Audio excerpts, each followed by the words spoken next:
invited three panelists, especially I would like to invite the patron of the Servants of the Buddha organization, Venerable Nanasiha Thero from Vajiraramaye, and also then we go to the respectable diplomat and Consul General, and also the former monk for 16 years, Dr. Paitoon Songkaeo from Thailand, and my friend Dr. George Cooke. Especially we learn from them that Venerable Nanasiha Thero has been working for the Buddha, Servants of the Buddha organization, to promote it, and also he's a well-known scholar, and also Dr. Paitoon and also George Cooke. They all are, I think, highly qualified to discuss this topic. Then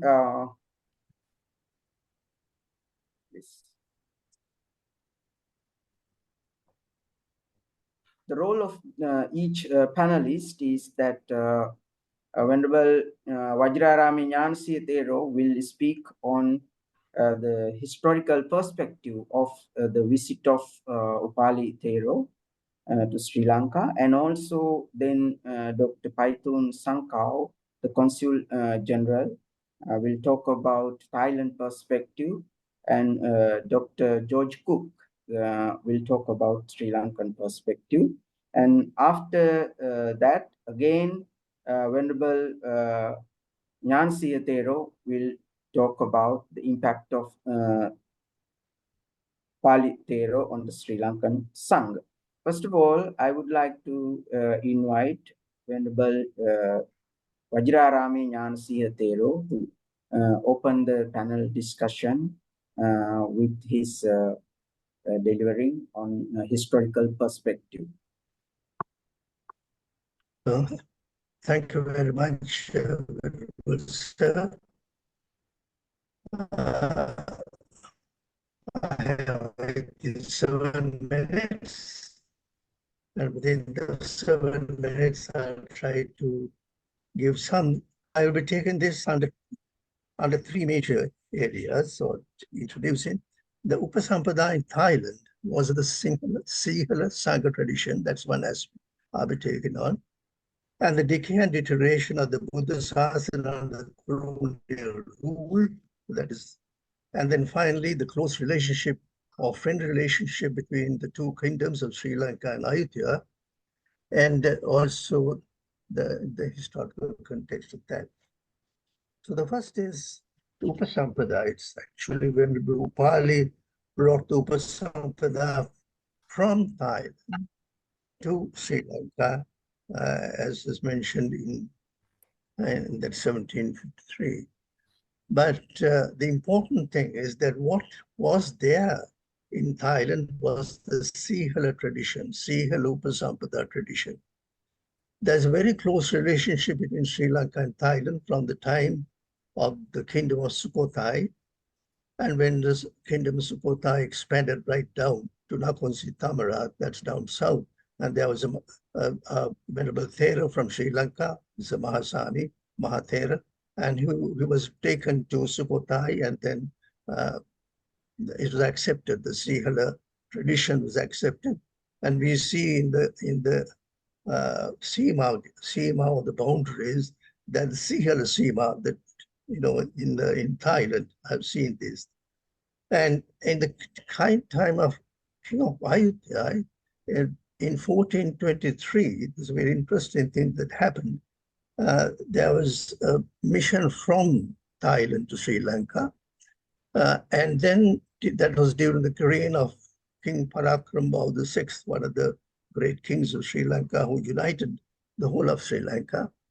39 monks from Chiang Mai 25 of them, Cambodia 8, and Ramanujadesha 6 monks. They received high ordination from a chapter led by Sangaraja Vanaratana in a Sima on rafts on the Kalyana River. So Udaka Upasampada as the Kalyani River. And it's interesting that after that, 2 senior Sihara Sangha monks, his names are given as Mahavikram Bahu and Mahauttama Panya, accompanied the 39 monks on their return. They were received with great honor by the king of Ayutthaya, and under them conferred Upasampada on 2 Mahatheras named Sudamma Kovida and Sila Visuddhi. From there, they went, it's mentioned from there, from Ayutthaya, they went to the other places, important centers, like Sachanalai, Sukhothai, Haripuncha, Chiang Mai, throughout, and then they established the Sihara tradition, Upasampada tradition was established and accepted. So there is no doubt, dispute, whatever, that the Upasampada in Thailand at that time was the Sihara Sangha tradition, and that was brought back to Sri Lanka. So that was in 1423, but it happened after that, say 1505, we had the Portuguese who came to Sri Lanka. So we get the decay and deterioration of the Buddha Sasana under colonial rule. Unlike Thailand, we had 150 years of Portuguese rule, and then another 150 years of Dutch rule, and another 150 years of British rule. So from 1505 till 1948, we were under the Britishers, we were under the Portuguese, the Dutch, and the British. And just, I want to quote, with regard to the Portuguese period, there is a very interesting history written by a Jesuit father, Father Queiroz. Father Queiroz is in 6 volumes. It was all and translated into English by another Jesuit monk, Father Che Pereira. And I'm just quoting, not to bring about hate, but just to mention what the type of problems or the type of our people had to face during that period. And I just quote. He says is a translation from Father Jesuit. There was a general who forced the mothers to throw their children into mortars and pound them like spicy with pestles, without being moved to compassion by the cries and moaning of the children at each blow, or pitying the mothers forced to be the executioners of their own children and their own hearts. In reward to these labors, when they have reduced them to paste, he ordered them to be beheaded as if they have not observed the orders. So this quote is only to indicate the gross human violations inflicted to instill fear in the minds of the people by the Portuguese. And we all know about the infamous Inquisition that is not only in Sri Lanka, in other parts of the countries, also in European countries, we know of the Inquisition. So that was a period, 1505 to that whole century, we have quite a problems. We had this type of the Portuguese come in with a Bible in one hand and the sword in the other. So that's mentioned, Bible in one hand and the sword in the other. They are trying to convert the people. And we know then there were the 3 kingdoms in the Dharmapala.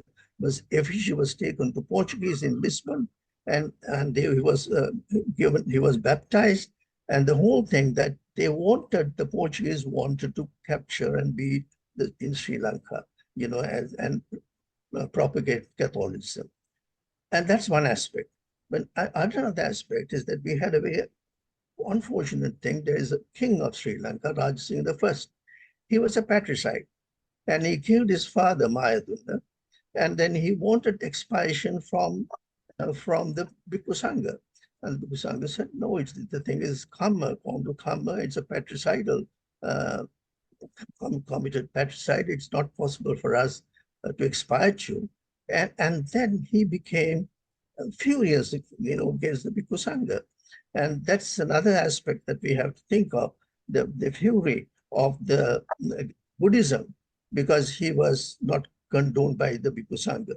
And then the destruction of temples and the burning of books, and monks had to flee from the maritime areas to the kingdom, to the central region. And it's fortunate at that time we had the Kandyan kingdom started by Vimaladharma Surya, and that's because of that. Another kingdom that's after the Koote kingdom, we have the Kandyan kingdom under Vimaladharma Surya. There was some the monks who fled to get their refuge, as refuges to the central region. So Buddhism, always in Buddhism, we see that there is a royal patronage, and with the royal patronage, Buddhism has thrived. And during this period, there was no royal patronage, there was animosity, and also that there was another forces that are coming, the imperial and the colonial forces. And so there's a second aspect that we have too, as the historical context. And the other aspect that we have, I like to mention, and historical, is the very friendly relation between the two kingdoms of Sri Lanka and Ayutthaya. And it's very friendly because although Venerable Upali came because of a letter that was taken by King Kirti Rajasingha.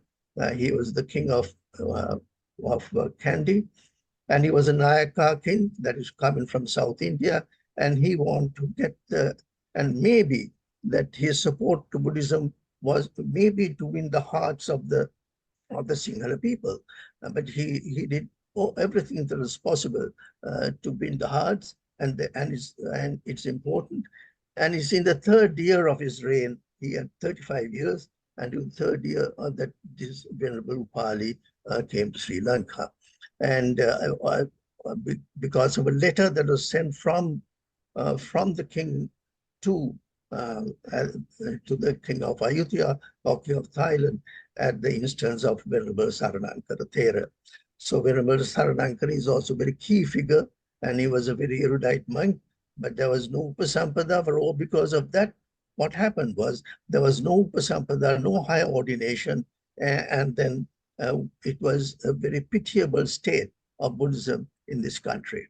So it is in this context that the people that this was sent, and the Kandyan ruler, and now we'll listen more from the other side, possibly from the Thai side, what happened there.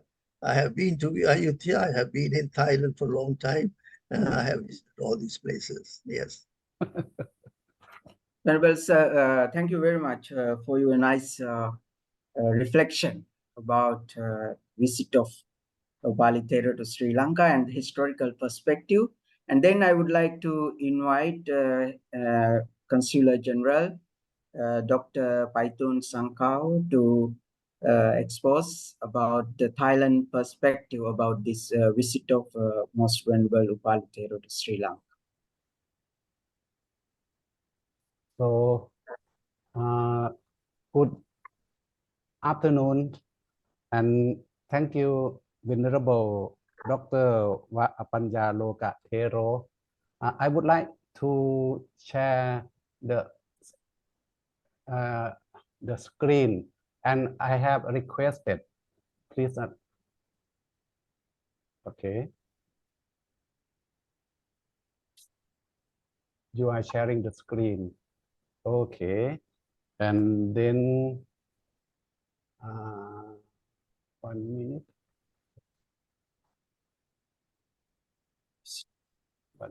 Okay. Stop share. Okay, share the screen. Okay. Okay. And thank you, Dr. Wadinagala Thero, for your kind words and congratulations on your excellent moderation. I also extend my respect to Venerable Sri Nanasiha Thero, the patron of the Servant of the Buddha organization, and Professor Manori Senanayake, President of the Servant of the Buddha organization. My appreciation also goes to Dr. George Cooke for successfully organizing this seminar. And a warm good afternoon to all my Dhamma brothers and sisters. At the outset, I would like to mention that my speech draws from three primary sources of reference. First, I have consulted Thai books in English, such as Venerable Upali Thero, The Jewel of Siam Vamsa by Maha Chulalongkorn Rajavitayalai University, and Thai book The Establishment of the Siamese Sangha in Sri Lanka by Prince Damlong Rachanupap, and Thai article The Lanka Vangsa in Siam and Siam Vangsa in Sri Lanka by Associate Professor Somboon Bunyarit. Additionally, I have consulted the Sri Lankan reference Dictionary of Pali proper name by G.P. Malala Sekera, and have also utilized online resources. For example, I explore the rank of Upali in monastic administration to delve into the significance of Venerable Upali in Thailand. Furthermore, I have employed artificial intelligence tools. It's worth noting that the term AI is particularly fitting for today's seminar, as the Awarelogue Initiative itself is abbreviated as AI. My speech will focus on 5 topics. A broad overview to grasp the meaning of the context, and who was Venerable Upali Maha Thero, how significant is his role, where did he live, and his journey from Thailand to Sri Lanka. I would like to say this first, that the Buddhist relations between Thailand and Sri Lanka began in early 1200s, as mentioned by Venerable Jana of Pannaloka.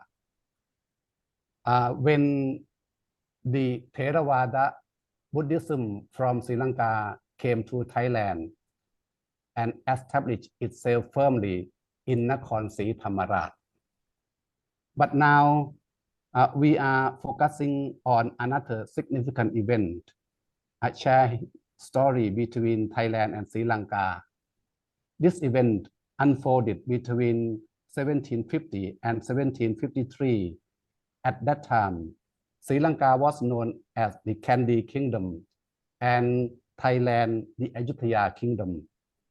The coastal area of the Kandy Kingdom were under Dutch control, with the primary port city located in Kuti Namali, now known as Trincomalee.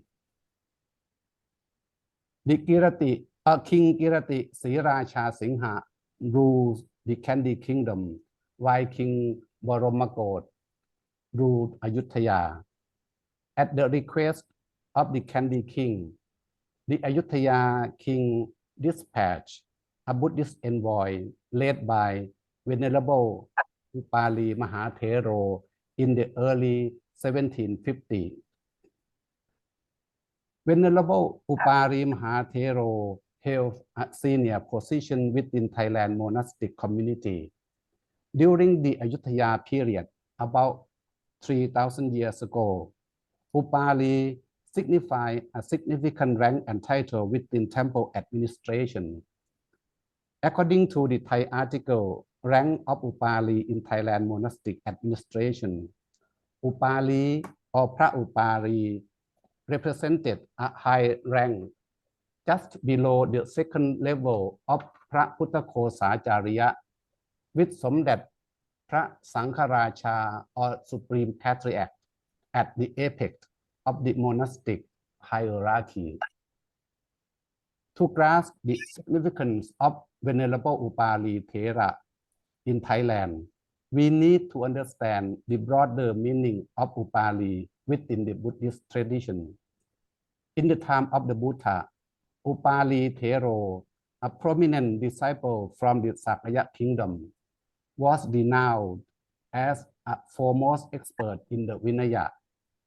His pivotal role in the first Buddhist council established the guidelines for Vinaya observance, a legacy still cherished by Theravada Buddhists today. In contemporary Thailand, the term Upali is in a monastic rank and file denoted a high quality of senior monks, and the term Upali here is a monastic title, is not the real name of Venerable Upali because his real name not known.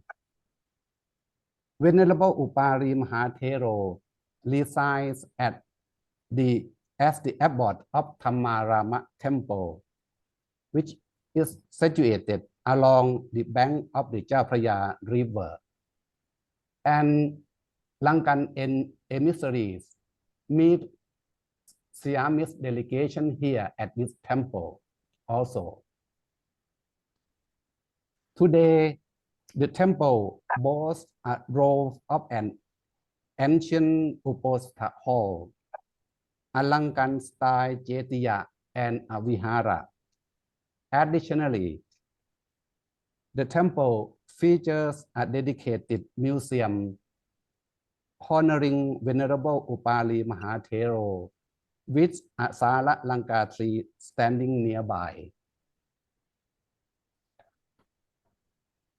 Venerable Upali Maha Thero was not only a deeply knowledgeable scholar of the Buddha's teachings, but also likely excelled in monastic governance. This is evidenced by his leadership as the abbot of Thammarama Temple and his prominent position within the country's monastic hierarchy. According to the history of Thailand monastic ranks and titles, Thailand's current monastic structure includes 11 classes. The classes in question are the classes number 1 to number 3 and number 7.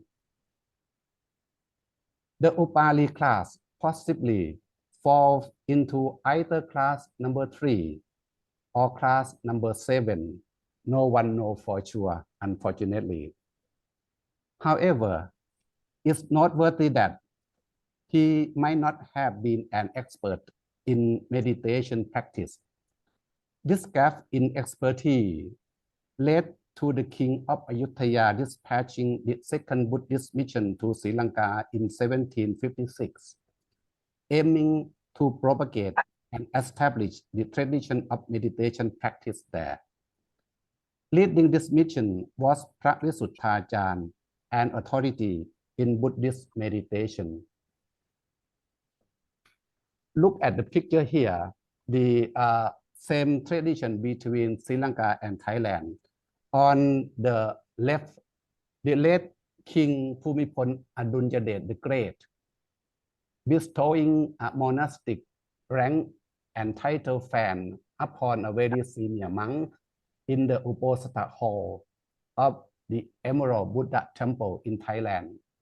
And on the right is a Sri Lanka king bestowing a monastic fan to a very senior monk as well.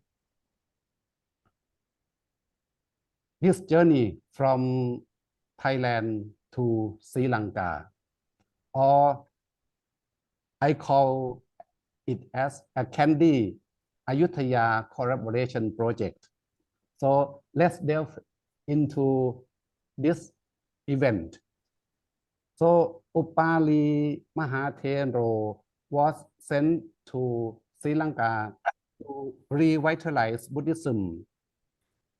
This project, which culminated in the journey of Venerable Upali Maha Thero, in my opinion, marked a significant moment in the history of the establishment of Siamese Vangsa or Siamese Sangha in Sri Lanka.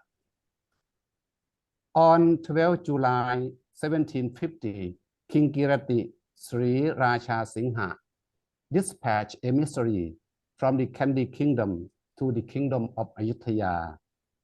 They embarked on the sea route from Kuti Namari via Jakarta and arrived at the mouth of the Japraya River of the Ayutthaya kingdom in 14 May 1751.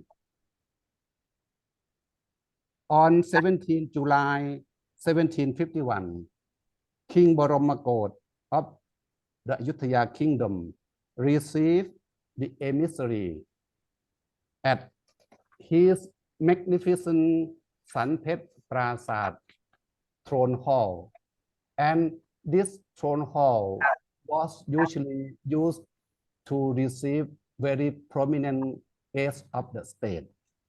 And on this is the ruins of Sanpet Prasad throne hall, and on the right here is the replica of Sanpet Prasad throne hall, which is in ancient city in Samut Prakan. So it shows its magnificence here. And here, look at the map of the Ayutthaya city. You will see the location of Kamarama temple on the left here. I'm sorry to interrupt, Dr. Paitoon. Could you Yes. summarize? To summarize, right? Thank you very much. Yes. Okay, and you will see. Okay, 1 minute. Okay, and here, and while in Ayutthaya, the Sri Lankan emissary also visited two important temples. The first temple is Puththaisawan temple, where Buddha Kosacharya lived, and the second temple he visited Wat Mahathatu or Mahathatu temple, where they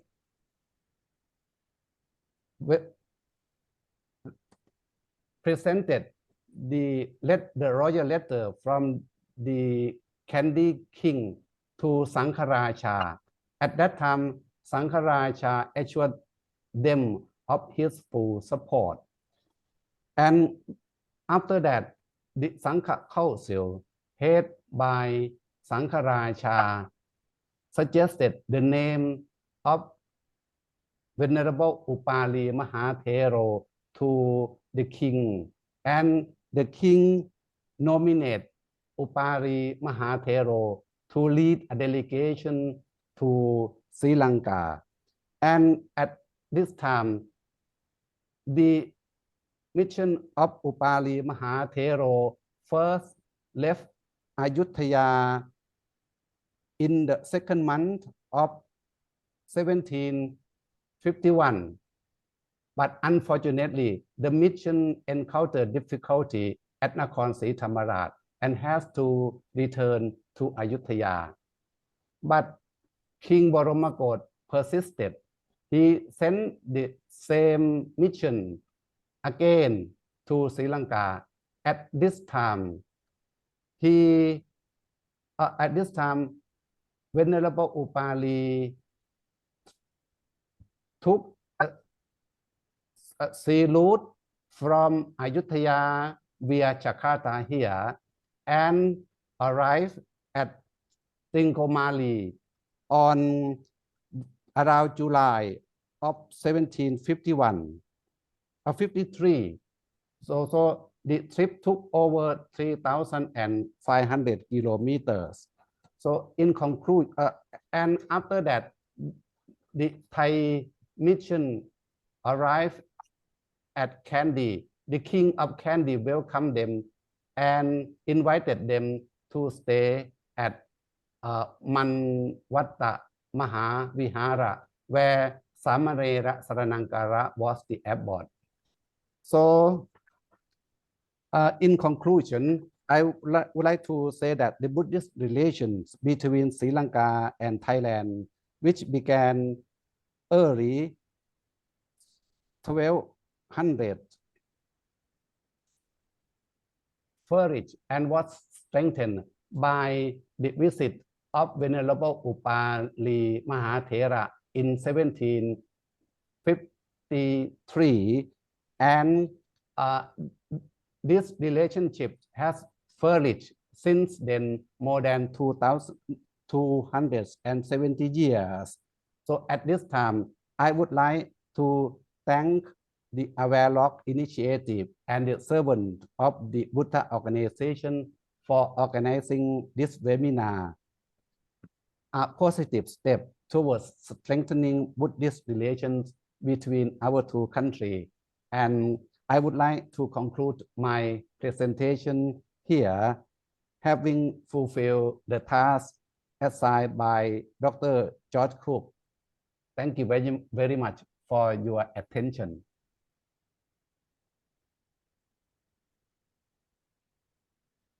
Okay. Oh, really enlightening presentation. Very, very deep as well as wonderful presentation. I think we should discuss it in detail in the next session after the floor is open. Thank you very much. And then next, our initiator, Dr. George Cooke, is going to present the Sri Lankan perspective regarding the arrival of Venerable Upali Sri Lanka.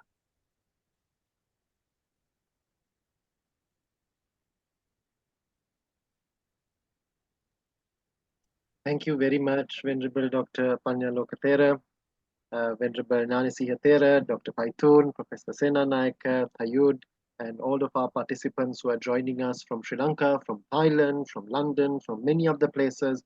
Thank you very much for your presence here on a Saturday afternoon.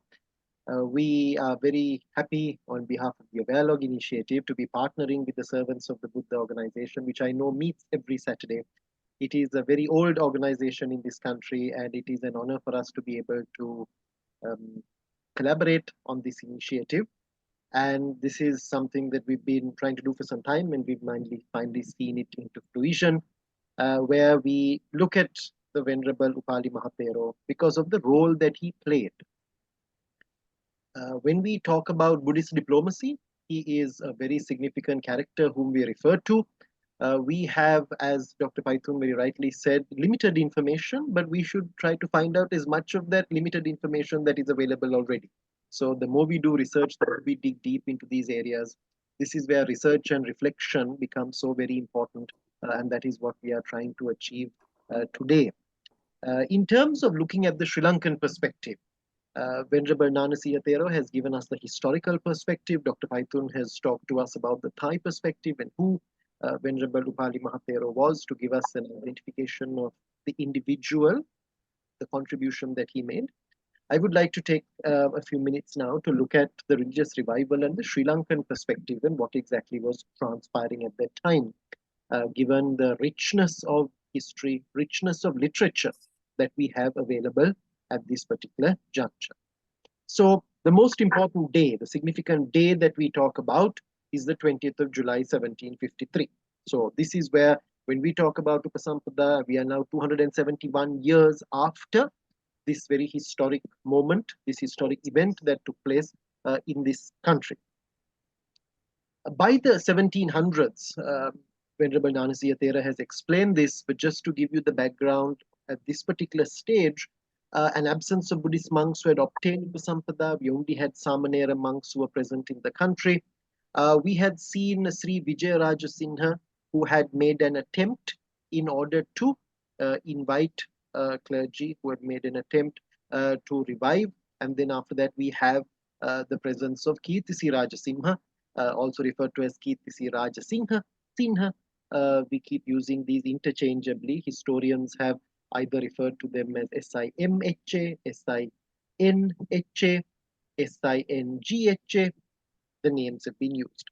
And of course, a very important king on the other side of the Bay of Bengal in Siam was King Somdat Frechau Barmakote. So when it came to monarchs, when it came to their contribution, we see them playing a very critical role. Just some images for you. Dr. Paitoon showed us the image on the right-hand side. This is said to be a painting of King Kirtisi Rajasimha presenting the ornate fan to the Venerable Valivita Satnankara Thera, who goes on to become the Sangaraja, the last known Sangaraja that we talk about in the Ceylon context. And you also have a statue on the left-hand side. These statues are said to be found at the Kelaniya Raja Mahaviharaya, at the Malvatta Viharaya, denoting the king. And this is where, when we have opportunities of visiting temples or visiting museums or archives, when we see statues, sometimes we don't realize. We think there are a whole lot of statues and we look at them all in one go. But this is where reflection on each one, who they are, what they did, what contribution they made, because a statue is not erected for everyone. It is only a few people who have statues erected for them. So it's very important to try to understand who they were and the role they played in ancient times. The delegation that was sent from Sri Lanka comprised of members of the nobility belonging to the Kandyan kingdom. The designations that they had are on the screen right now. Pattapola Atapatwe Mohottala, Ellepola Mohottala, Iria Gamarala, Aitalia Darala, and Wilbagedrarala. Now, they played a very significant role, not only in terms of their contribution to the hierarchy within the Kandyan kingdom, but also in the delegation that was being sent out there. Now, we might wonder how come, as we have been told, Sarnankara Thera was the one who was very keen to see a revival. He was a Samanera at the time as well. He had not received higher ordination and was very keen to see a bigger role being played for the Buddhist clergy. But he was not allowed to go. He wanted to undertake the mission. He wanted to go to Siam. He wanted to be the one who was sent. But P.E.E. Fernando, in his writing, says he was making an attempt. However, the king was not prepared to permit him to leave the country and ordered instead his trusted officers to undertake the journey to Siam to request the king of Siam for services of some competent monks at that end. And in terms of the delegation, we talk about an ambassadorial delegation that was also dispatched thereafter. Pinnapatha, Angamana Mohottala, Dodamvela, Neelavature Rala, and Usgiriye Rala. They held various titles in the Kandyan kingdom at this particular juncture. Now, the journey to Siam takes them out of Sirivardhanapura. Dr. Paitoon also referred to a different version of this term, how we talk about the Dutch having control over the maritime provinces. And this was where, in 1760, there is a lot of animosity, anxiety between the king and the Dutch. But at this particular point, there was a lot of engagement taking place between the two. There is important reflection also in terms of a name that we use to refer to people who were sent as chief emissaries to the Dutch. Anyhow, they left on a Dutch ship. They left for Siam. The journey had taken them to Bangkok, to various temples in those regions. They were first presented to the sub-king, finally to the king. Thereafter, they were also taken to another temple that was found at that point before they called on the Sangaraja of Siam, who was the one who finally allocated or ordained that Venerable Upali Thero would undertake the visit. Now, if we look at the writings, a lot of them wrote, a lot of them contributed literature. In their writings, Aitalia Darala describes the splendor of the palace that they experienced when they went to Siam. He says, on the other side of the great throne were arranged figures of bears, lions, rakshas, Dugadians, nagas, and Bharavayakshas, 2 of each adorned with gold. In their midst rose the throne, which appeared about 10 cubits high. Round it were fired golden sesam, while marvelous golden embroideries were hung around. The walls themselves were gilt, and the finials above the dais were of gold. Here we were brought before the king and presented the royal letter and presents, after which we were graciously permitted to visit the interior of the palace.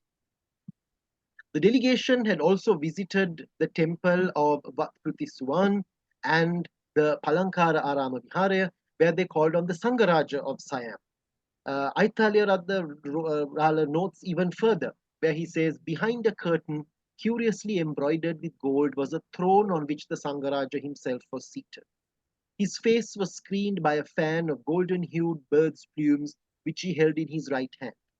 We were led in at his command to make our obeisance to him and to acquire merit. After we had made suitable offerings to him, we were served with betel and erica nut, and were graciously praised by him for the faithful devotion to the triple gem which had brought us on this toilsome but blessed voyage across the dangerous sea. He was also pleased to say that priests would be sent to accompany us back to Lanka. The delegation, we know Upali Maha Thero was the senior most delegate of that delegation. We also talk about Arya Muni Mahanayaka Thero, Anu Maha Thero, who was the Anu Maha Thero, or Anunayaka as we would refer to him today. The Mahatheros who had to take part in the ordination ceremony, some of the Mahatheros who also accompanied have been listed on the screen. Vilbagedara Muhandiram Rala, who wrote a letter noted about an incident that took place thereafter. Whilst they were hoping to leave, a lot of arrangements had been made for their departure. However, weather intervened. Dr. Paitoon very interestingly showed us the map of how they had to go around Indonesia today when we talk about the map today. And if you look at their journey, it was an extremely long one that they were undertaking at that stage. So when that attempt had failed, there were also various developments in Siam at the time, with the death of the sub-king taking place. His Majesty the King of Siam had graciously bidden them, when they were taken before him, not to be disheartened at their mischance. The priests destined for Lanka, the presents, and the 3 Siamese ambassadors would start again in the month of Wak from the district of Mirigia and reach Lanka this year itself. The ambassadors who were waiting at Malacca should accordingly be directed to start for home. So the Dutch ship at the time came back, the message was conveyed, but then further attempts were made in order to undertake this voyage. Now, in order to convince the king, Vilbagedara Muhandiram uses a very interesting argument to convince the king of Siam once again. And he says, I too am in great distress at the misfortunes that have occurred. But the uncertainty of the future, grief, and death are no new thing in our world of sorrow. Therefore, should you hasten to fructify your desire to spread knowledge on the one thing that is certain, the preaching of the Lord. So this is where he wanted to use Buddhist principles in order to convince the king that the journey should be undertaken. Finally, the journey was undertaken. They do arrive at Trincomalee. They are taken to various places. P.E.P. writes about these places. Some of them we might understand the terms to have changed. Gantale, for example, could be a reference to Kantale. And they journeyed up to Gonapola. The king was at Bodhimaluwa to receive the Siamese delegation. And thereafter, we have the ordination taking place. On the evening of the 2nd day of the solar month, Hataka, being Friday the 13th day of the lunar month of the Malvata Vihara, Upali Maha Thero admitted one of the Samaneras who had accompanied him from Siam into the Upasampada. So the first ordination that was done after he arrived was of one of his own monks who had arrived from Siam with him. Thereafter, on Saturday, the full moon day of the month of Asala, in the presence of the king, Upali Maha Thero, Arya Muni Maha Thero, and the other members of the Sangha admitted some of the most senior Samaneras who were here at the time. Kobe Kadwe Unnanse, Velivita Sarnankara Unnanse, Hulangamwe Unnanse, Bambaradeni Unnanse, and Tibbatuave Siddhartha Buddharakita Unnanse. Now, they were admitted at this particular stage into the monkhood, and they received higher ordination. And Blackburn talks about 3 embassies that arrived in Lanka from Siam.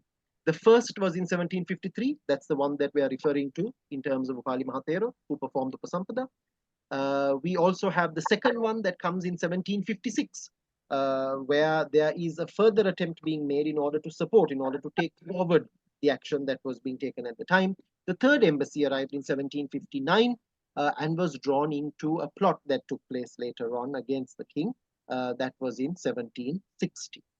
So in 2003, this commemorative coin was issued to mark the 250th anniversary of the visit of Upali Maha Thero to this country.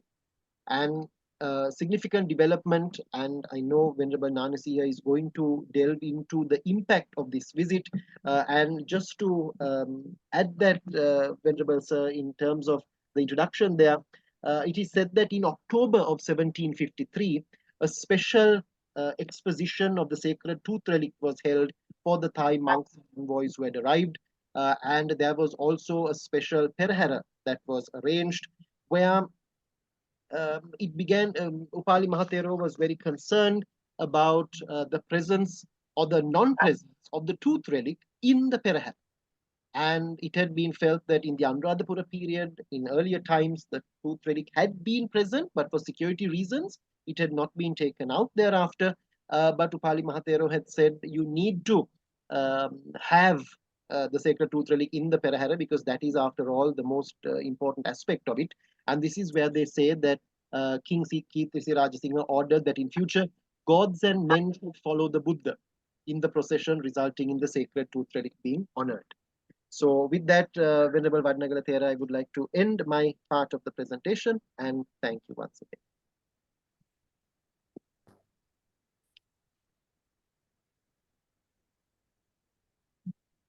Thank you.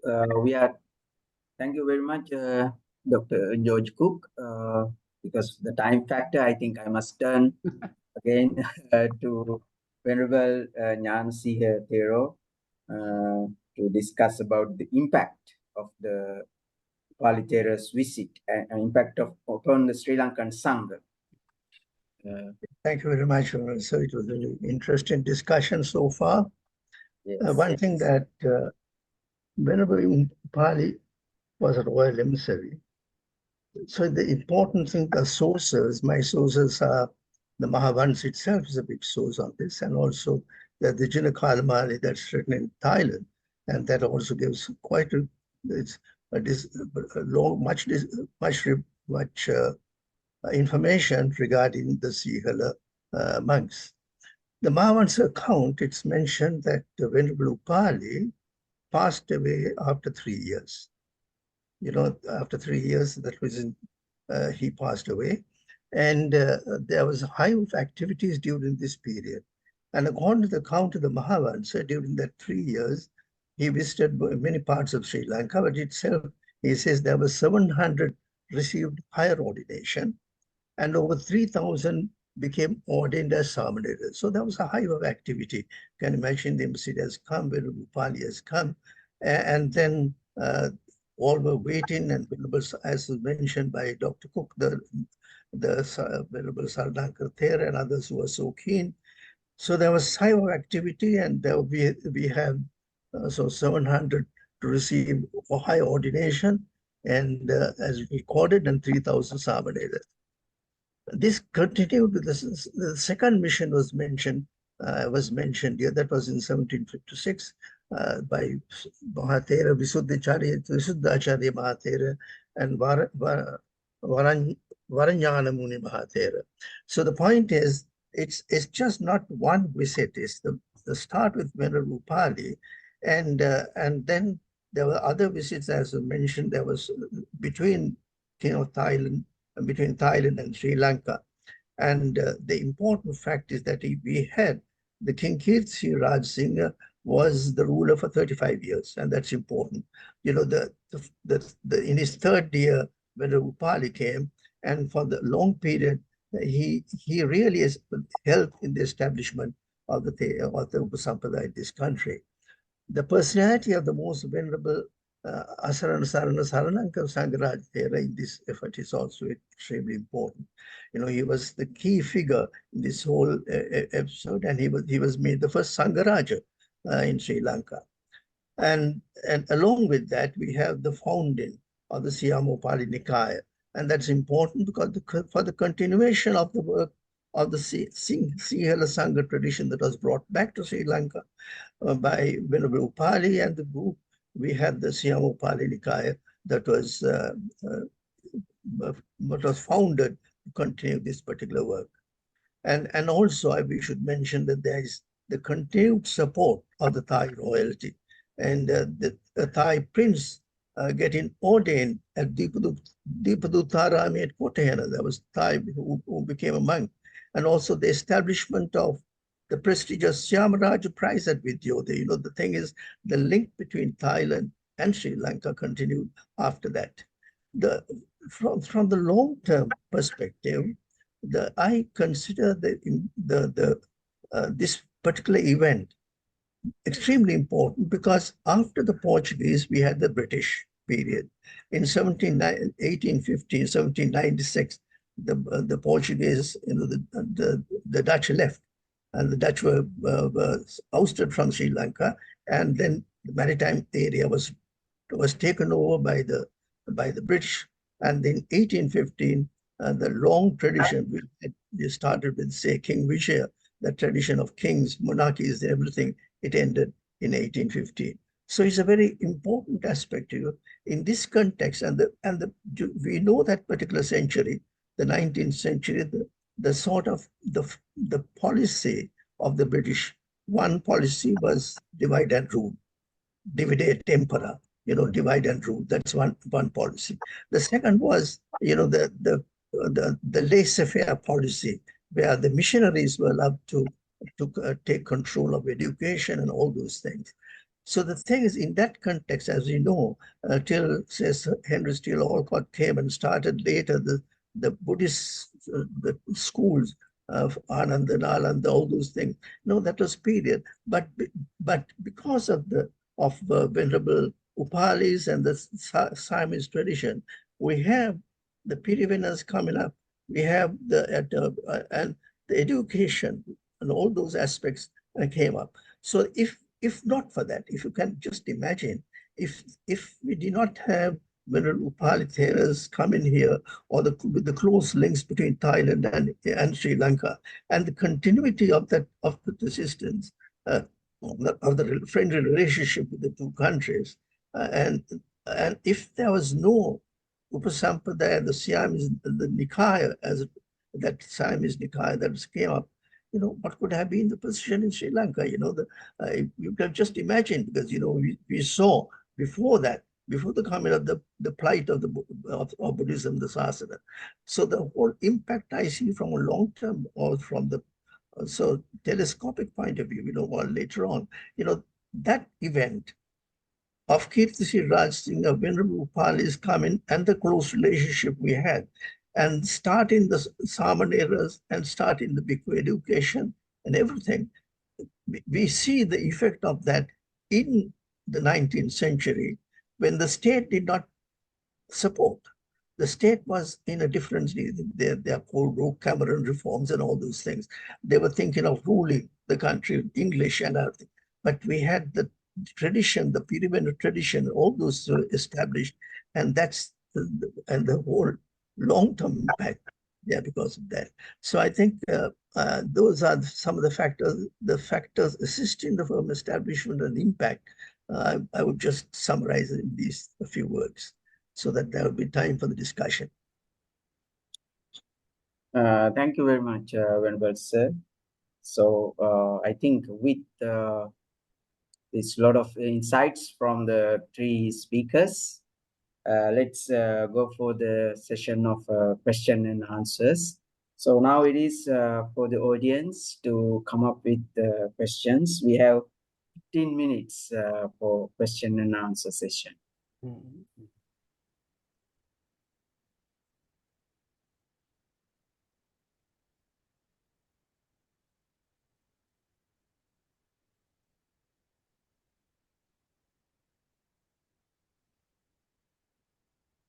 Greetings, everybody.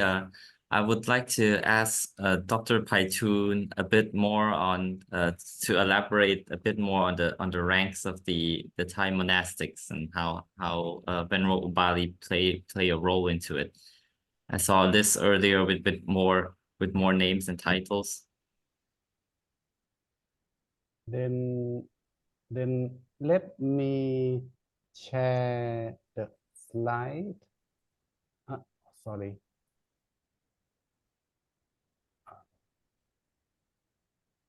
One minute. Let me share the screen so that I can I share the screen? Yes. Yeah, 1 minute. Oh yes.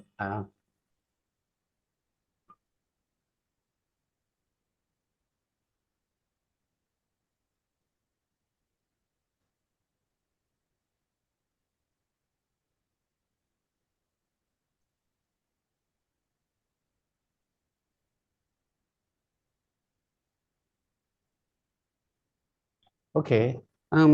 According to the current monastic ranks in Thailand, the rank of Upali may fall in this class because only senior monks from the 4th rank will be elevated to the rank of Upali in the 3rd class. And so right now in Thailand, there is no monk in the rank and title of Upali in Thailand. This rank and title is still vacant at this moment. And in the Ayutthaya period, the rank of Upali might be in this 3rd class or in the 7th class, but no one knows for sure. Thank you very much.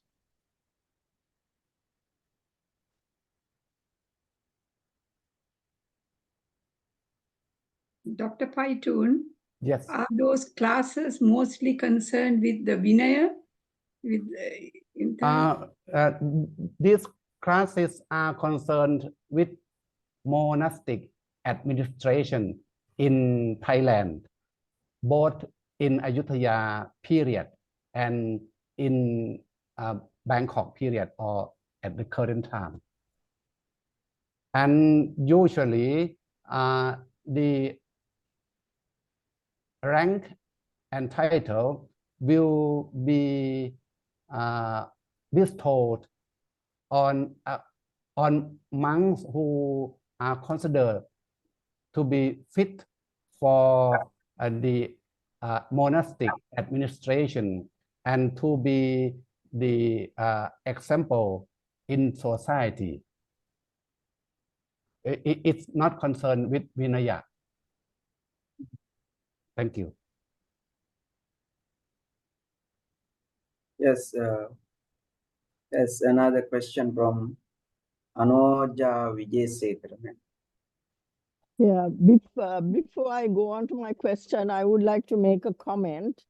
And the comment is that as a Sri Lankan and as a Buddhist, I think we owe a huge debt of gratitude to our king, Sri Rajasingha, who played a huge role in this whole exercise, because had it not been for the patronage of the king of Sri Lanka, of Kandy at that time, who was able to send this mission and then get the support of the king of Thailand, none of these things would have happened. So I think we in Sri Lanka owe a huge debt of gratitude to King Sri Rajasingha, and I think that aspect is not very much known in this country. We know about Sri Sarnankara Thero and his role in all of this,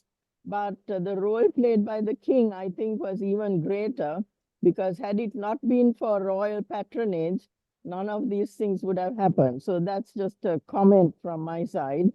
And I don't know whether anybody disagrees with that, but I think under a monarchy, the royal patronage is the most important aspect for anything to succeed.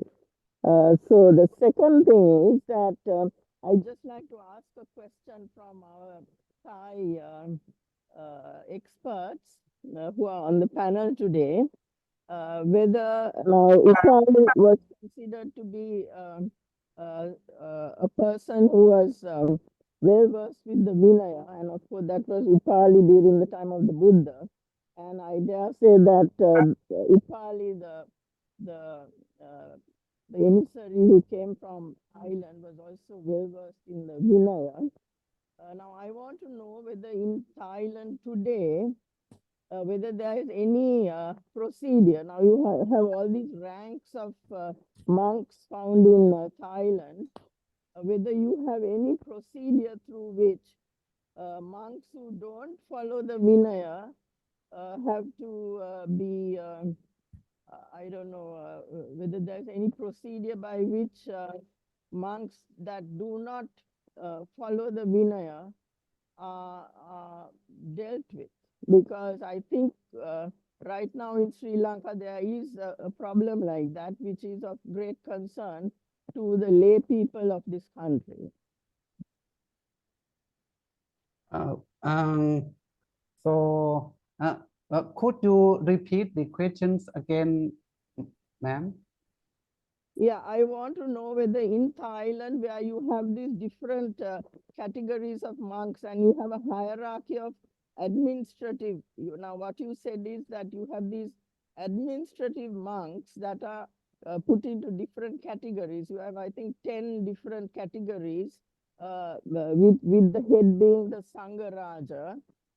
And whether in that system that you have in Thailand, whether there is any mechanism through which Vinaya practices of the monks are monitored, and whether actions are taken with regard to the observance of the Vinaya rules among the hundreds and thousands of monks that exist both in Thailand. So thank you very much for your question.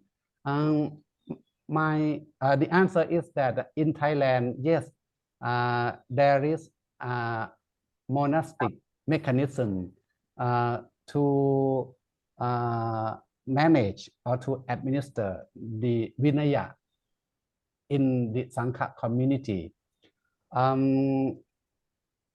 Usually, there is a like a monk, like a police monk, even though these police monks are not empowered to make an arrest, but they are equipped with some kind of power to police the monk's behavior. And if they see any monks behave not properly, then they will warn them, or they may disrobe them if they behave very badly. Then the police monk or the administrative monks who in the position like the district magistrate, but the monastic district magistrate monk have to take a discipline action against any monks who violate Vinaya. In some cases, the administrator may warn, may admonish, and in some cases, they even disrobe the monks who violate the Vinaya. Thank you very much. you very much. Dr. I think this George, if you don't mind, can I make a comment, please? Yes, please. Yeah, so this is a great eye-opener for us in Sri Lanka, because to my knowledge, and this I have discussed with many monks in Sri Lanka, to my knowledge, there is no such mechanism at all in Sri Lanka. And you may be surprised to know that currently there is a monk serving a prison sentence in this country, who is very famous, and I mean his name is mentioned in the newspapers. I'm sure you may have seen that. So it is something that is of utmost concern to the Buddhists of Sri Lanka, and not only the Buddhists of Sri Lanka, but also the well-wishers of the Buddhist practices in Sri Lanka, because we have a lot of foreign people who have come to Sri Lanka and who have become monks and so on, and also from other countries, people are monitoring what's happening with regard to the Buddha Sasana in Sri Lanka, because we have a very long history, of course. And as you mentioned in your presentation, Buddhism first went to Thailand from Sri Lanka. So, but unfortunately, this very good practice you seem to have in Thailand, we do not have in Sri Lanka. And I would like to be a bit, I hope I'm not out of place here, making a suggestion that perhaps there should be another mission from Thailand to Sri Lanka to establish a system whereby Vinaya rules, which are part and parcel of the Upasampada, which was established by Venerable Upali, is actually observed. thank you, ma'am. Next question I saw from Nadir. I think this question should be to Dr. George regarding the language which was used in these exchanges during that 18th century. Thank you. Is it Pali or English, or which was the language? Correct. Pali was franca during that time. Pali So was all- used, yeah. Yes, all the correspondence was in Pali. Maybe one more question. Yes, This is where we have, good afternoon. yes, I'm Dr. Dharinraj Singh. I'm an anthropologist. And thank you very much to all of you for your presentations, which were fascinating. I have a couple of questions. One about the prior engagements between, Sri Lanka. We know that the Theravada Buddhism traveled from Sri Lanka along the maritime Silk Route to Thailand, but also Cambodia and all the sort of currently Theravada countries. So how were how were those exchanges actually accomplished? What were the sort of routes of travel? If somebody has, I'd be interested to know. So before the sort of, European incursions into the Indian Ocean, you have a long history of exchanges between South and Southeast Asia, Buddhist along the Theravada, of the Theravada communities along the maritime Silk Route, as it were. So it would be really interesting to look at that period. And then to come again, as Anuja also asked this question about the current period, we have a lot of issues around all the religions, and we talk about the weaponization of religion at this stage, many of us in anthropologists, as it were. And there is this book by a well-known Yale University historian called Cold War Monks, Buddhism and America's Secret Strategy, which focuses on the use of religions, particularly Buddhism and Islam, to fight colonial decolonization and national liberation movements in the period of decolonization. And I'm wondering if anybody is familiar with this book, and because again we have this kind of divide and rule, a lot of conflicts along religious lines, intra-religious as well as inter-religious conflicts percolating at this time. And it seems we're back in the Cold War And as we know, there's a conflict between the West and China and all of that. And so, and religion is again involved in this. So I'd like to know if anyone is familiar with, Cold War Monks. It's published by Yale University Press.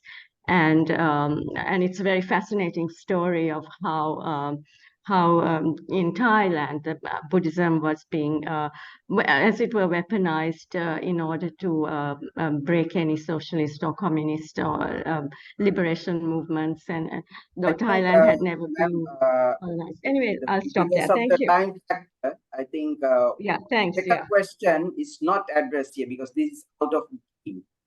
We can address it in a later, another session. Okay. We go for Right. the first question. Either Dr. George or Paitoon, Dr. Paitoon, I think they can answer the first question. I would say that maritime routes before the Westerners came to Asia, how the Theravada countries had exchanges in the sea. Yes. So, Dr. Paitoon or Dr. George? Just to remind that maybe Dr. George would be better. During the time of Parakram Bahu I, we had our own ships, and there was missions that came from Sri Lanka, and that is very popular. That was there. So the shipping was there. The maritime connections are there. Mm-hmm. And there were Okay. also other groups, I suppose, from India who were traveling that route, the maritime Silk route, because it was a trade route, and then also, there was exchanges amongst the countries, I guess. Thank you. So I think it's time to conclude. Dr. George, is it now? I think you only 10 minutes left. Yeah. Only 10 minutes left. It's a wonderful session. So it's for concluding remarks. It is to be carried out by myself. I feel it's really fascinating and really enlightening session. First of all, I am thankful to Dr. George as well as Professor Manori Senanayake for cooperating with me, and also the servants of the Buddha organization. Actually, this is I feel that reflecting about the role of Venerable Upali is a worthwhile topic for the reason that most of us, I think, have not reflected upon the role that Venerable Upali played in the Sri Lankan Buddhism. I think we have to reflect about his role. This is doing justice. This is doing justice to his historical role. So the three speakers came up with invaluable insights. First, I think Venerable Nanasiha, what I learned from him is that he came up with three major points.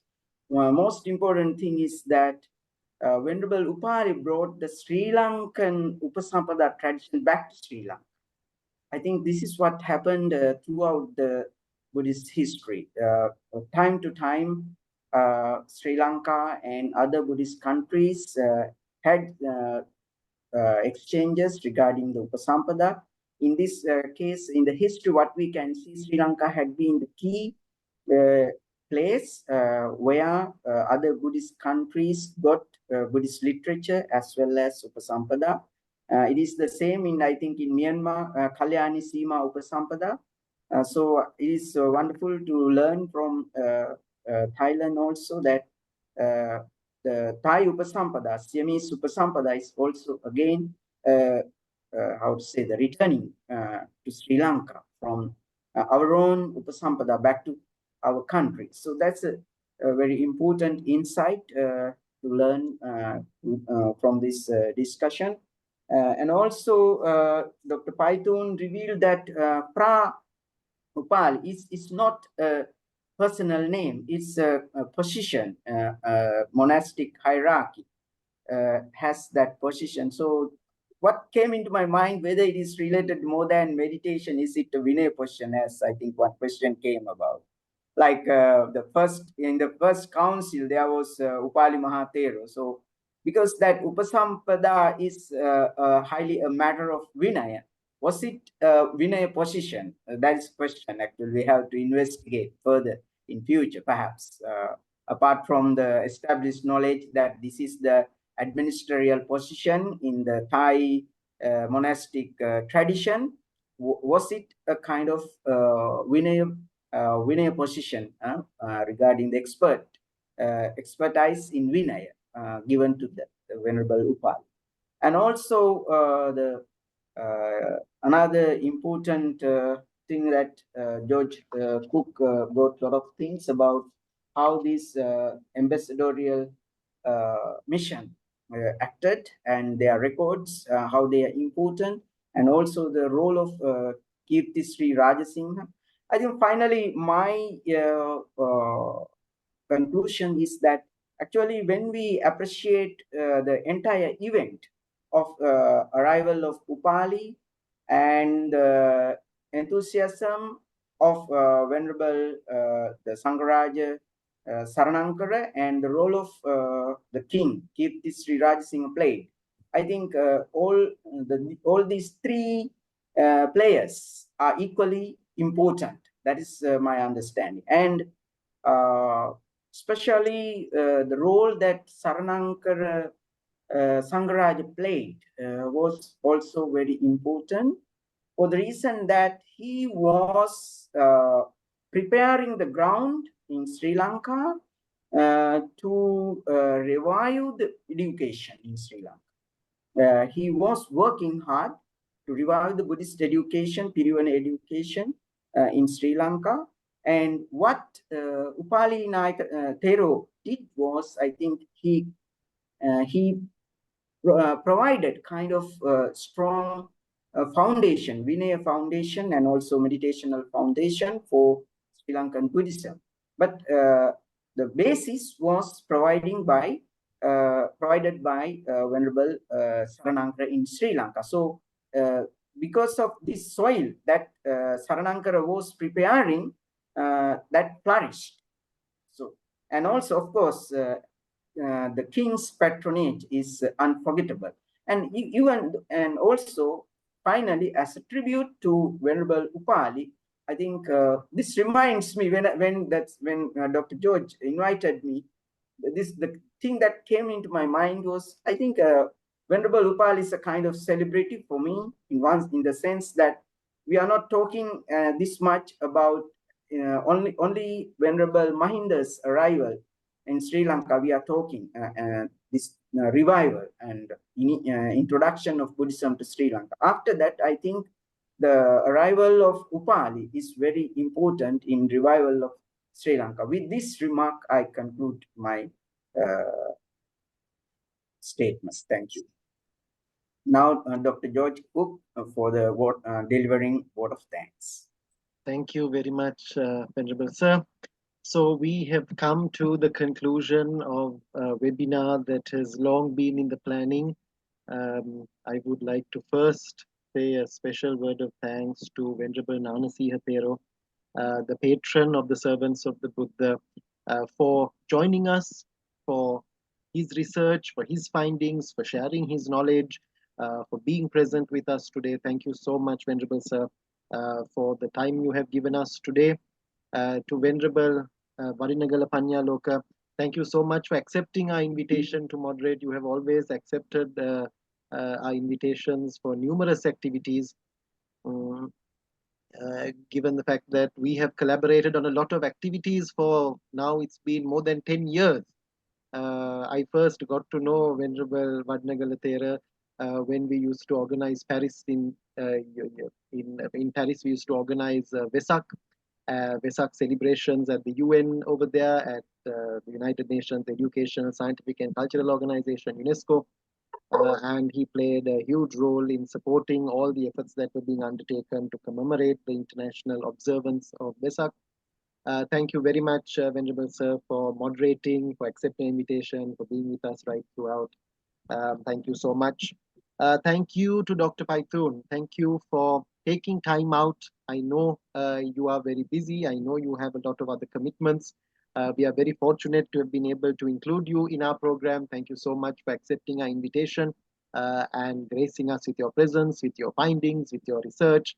Everybody should take note. Dr. Paitoon prepared his presentation a long time ago, and he had already emailed it to me about a week and a half ago in preparation for the webinar, and that showed the amount of hard work he put into preparing even for today. So thank you very much, Dr. Paitoon, for all the support you gave us today. Thayud, thank you. I got in touch with Thayud, and he was the one who put me in touch with Dr. Paitoon. So thank you, Thayud, very much. They are both with the Thailand Foundation. Thank you so much. I must also remember another Thai scholar from the Chiang Mai University. It was he who put me in contact with Thayud and the Thailand Foundation.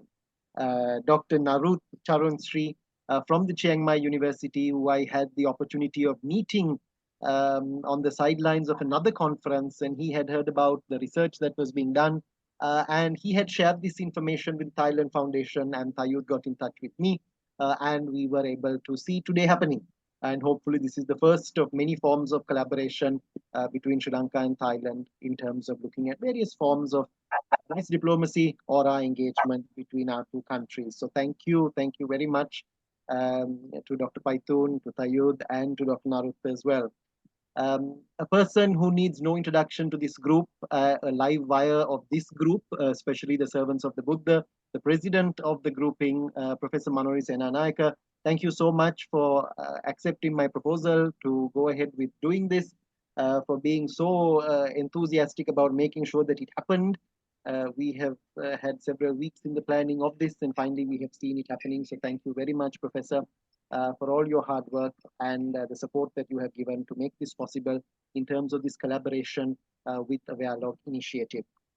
And to everyone who has joined us today, we have participants globally, which is wonderful, who have come together, who come to try to understand that much further, to look at research and to reflect upon research. That is what we try to do through this webinar, where we want to create awareness about what is happening, what has happened, what is happening, and what could happen, and to engage in dialogue, which is exactly what we did today for the last 1.5 hours. So thank you to each and every one of you for taking time to join us and be a part of this effort on the part of the servants of the Buddha and the Awarelogue Initiative. So thank you once again, and have a good evening. And hopefully we will have several more collaborations in the future, and we look forward to all of your participation. Thank you so much.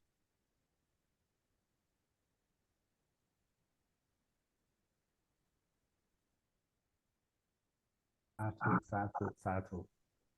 Okay. Sadhu. And let us hope that next time, or look at how the Bhikkhuni Sasana went from Sri Lanka to China and Taiwan, and then came back. That on the same, So these things do seem to be happening.